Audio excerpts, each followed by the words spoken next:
Welcome to our channel ज्ञानी बाबा for time में आपका होस्ट और दोस्त नारद पड़ेगा। क्या आपको अमीर बनना है? क्या आपको पैसे कमाने हैं? क्या आपको बहुत सारे पैसे कमाने हैं? अगर हाँ तो ये वीडियो सच में आपके लिए।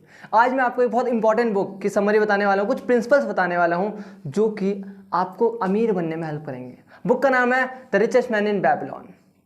इसमें मैं कुछ ऐसे छोटे छोटे प्रिंसिपल बताने वाला जो कि अगर हम अपनी लाइफ में यूज़ करना स्टार्ट करते हैं, अप्लाई करना शुरू कर देना, तो सच में आप अपने पैसे बचा भी पाओगे, पैसे कमा भी पाओगे और आपको किस तरह की फाइनेंशियली प्रॉब्लम नहीं होगी।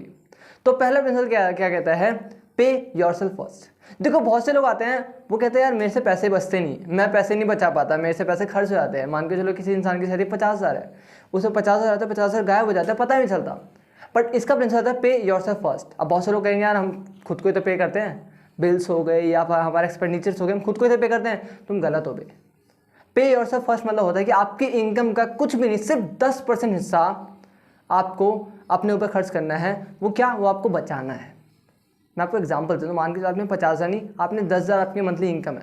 आपको क्या करना है? 10,000 में से 1,000 रुपये ना, उसको आपको बैंक में इकट्ठा करना है। आपको ये लेके चलना है कि मेरी जो सैलरी है वो 9,000 आई है, 1,000 आपकी सैलरी नहीं आई है, आपने जमा कर लिया। अब बहुत से लोग कहेंगे नहीं हो पाता, लेकिन आप जब करना शुरू करोगे, प्रैक्टिस करना शुरू करोगे, 10,000 मिनिमम अमाउंट है, लेकिन इससे फिर 10, 15, 20 ये आपको करना पड़ेगा। जिससे क्या होगा? आपके ऐसे अमाउंट जमा होना स्टार्ट होगा। उसके बाद दूसरा होता है अपने खर्चों को देखो आपको एक बात जाननी पड़ेगी। बहुत से लोग कहते हैं कि मुझे पता है मैं कहाँ खर्च करता हूँ, बट जब आप अपने खर्चों को कॉपी में उतारना स्टार्ट करोगे ना, तो आपको पता चलेगा ऐसे बहुत से खर्चे हैं जो फिजूल के खर्चे हैं, जो एक्चुअल में मायने नहीं रखते आपकी लाइफ में। वही बात है ना, एक होता है नीड और एक होता है वांट। आपको नीड्स पे खर्च करना फर्स्ट, लेकिन बहुत से लोग क्या करते हैं, वो वांट्स पे खर्च करना स्टार्ट करते हैं। तो फर्स्ट ऑफ ऑल एक चार्ट बनाओ, उसमें देखो कौन कौन से खर्चे हैं जो कि इंपॉर्टेंट है, कौन कौन से खर्चे जो फिजूल है। जो फिजूल खर्चे जिन्हें आप जीरो कर सकते हो उन्हें जीरो कर दो। जिससे क्या होगा? जो मैंने आपको 10% वाला रूल बताया उसमें आपको हेल्प होगी। थर्ड, अब आपको क्या करना है? उन पैसों को इन्वेस्ट करना है। इन्वेस्ट करना है किसमें? जिससे वो पैसा थोड़ा बढ़े। अब बहुत से लगे ठीक है भाई इन्वेस्ट करेंगे, ऐसा वाली इन्वेस्ट मत करना कि 21 दिन में पैसा डबल। अमीरों की स्कीम मेरे हाथ लगी है। 25 दिन में पैसा डबल। 25 दिन में पैसा डबल?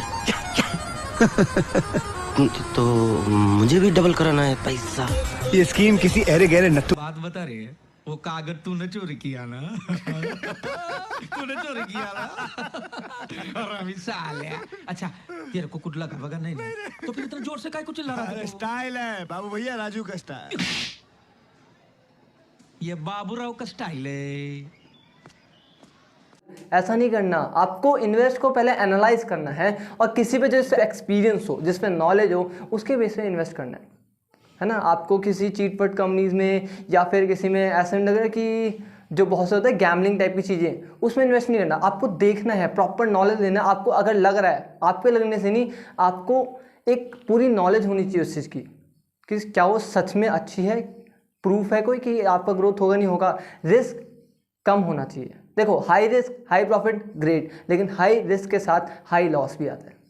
तो ऐसा कोई फायदा नहीं कि आपने 1 लाख बचाए, आपने 1 लाख को गैम्बलिंग में लगाया और 1 लाख से आपका 2 लाख का और लोन आ गया, तो वो तो आपकी ही गलती हुई है ना। तो आपको इन्वेस्ट करना है, तो आपको देखना है कि आप इन्वेस्ट कहाँ कर रहे हो।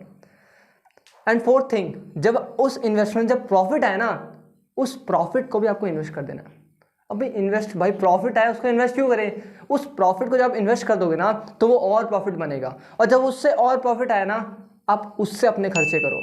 जो आपकी वांट्स है ना, उससे खर्च करो। उससे क्या होगा? आपकी जो मेन इनकम सोर्स है ना, उसमें फर्क नहीं पड़ेगा। जो आपकी मेन इनकम सोर्स है उसमें फर्क नहीं पड़ेगा। उसके बाद जब आपकी ये इन्वेस्टमेंट हो रही है, पैसा आ रहा है ना, तब आपको और इनकम सोर्स बनाने हैं। आपको देखना है कि मुझे पैसा और कहाँ कहाँ से आ सकता है। देखो हर अमीर इंसान ने बोला है कि आपको एक इनकम सोर्स में नहीं रहना चाहिए। अगर आप एक इनकम सोर्स में हो ना, लाइक अभी कोरोना वायरस का टाइम चल रहा है, पैंडेमिक के टाइम में अगर जो इंसान जॉब में रहता है उसका क्या होगा? वो घर में बैठा होगा, परेशान होगा। तो आपको एक बात माननी पड़ेगी, आपको एक इनकम सोर्स में नहीं रहना। देखो लास्ट प्रिंसिपल सबसे इंपॉर्टेंट है। आज के टाइम में बहुत से लोग हैं ना जो लोन में दबे पड़े हैं, बहुत सारे कर्जों में दबे पड़े हैं। बहुत से लोग जो ना बहुत सारे पैसा लाइक 1,00,000-2,00,000 रुपये ऐसा है जो मार्केट में फंसा पड़ा है, जो लॉस हुआ पड़ा है, या किसी आपने कर्जा लिया होगा, लोन लिया होगा जो कि आप चुका नहीं पा रहे।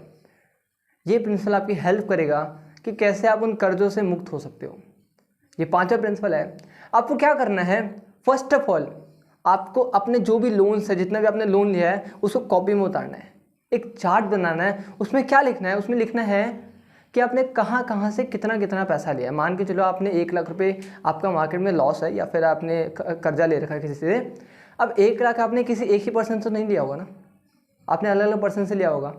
आपको क्या करना है? आपको एक चार्ट बनाना है। ठीक है, पहले मैंने 5,000 से लिए, 10,000 से लिए, 20,000 से लिए, 30,000 से लिए, ऐसे करके पूरा एक आपको चार्ट बनाना है। अब आपको आइडिया मिल गया कि हाँ मैंने इस हिस्से इतना इतना अमाउंट लिया है। अब आपको सबसे पहले फोकस करना है उस छोटे अमाउंट में, वो 5,000 वाले अमाउंट में फोकस करना है जिसको पहले आपको चुकाना है। आपको छोटे शुरुआत करनी है और 5,000 वाला खत्म हुआ, फिर फोकस करना है 10,000 वाले पे, 10,000 वाला खत्म हुआ, फिर फोकस करना 20,000 वाले पे। ऐसे करते करते करते करते मैं गारंटी देता हूँ एक टाइम आएगा जब आपके सर में से सारे कर्जे मुक्त हो जाएंगे। बहुत से लोग पता है प्रेशर में रहते हैं, क्यों? क्योंकि वो 1 लाख को देखते हैं। वो 1 लाख को देखने के कारण जो ना प्रेशर क्रिएट हो जाता है उनके माइंड में, और वो कुछ भी नहीं कर पाते। लेकिन अगर आप उस 1 लाख को तोड़ दोगे ना और छोटे छोटे अमाउंट में बांट दोगे तो आप बड़े ईजिली अपने कर्जों को मुक्त कर सकते हो। सो अभी अगर आपको वीडियो इन्फॉर्मेटिव लगे, जो कि बिल्कुल है, इसको लाइक करें, शेयर करें अपने दोस्तों के साथ, कमेंट करें कौन सा वीडियो आपको सबसे बेस्ट लगा, और सब्सक्राइब करें हमारे चैनल ज्ञानी ऑफ फोर्टनाइन को अभी के लिए। Thank you so much.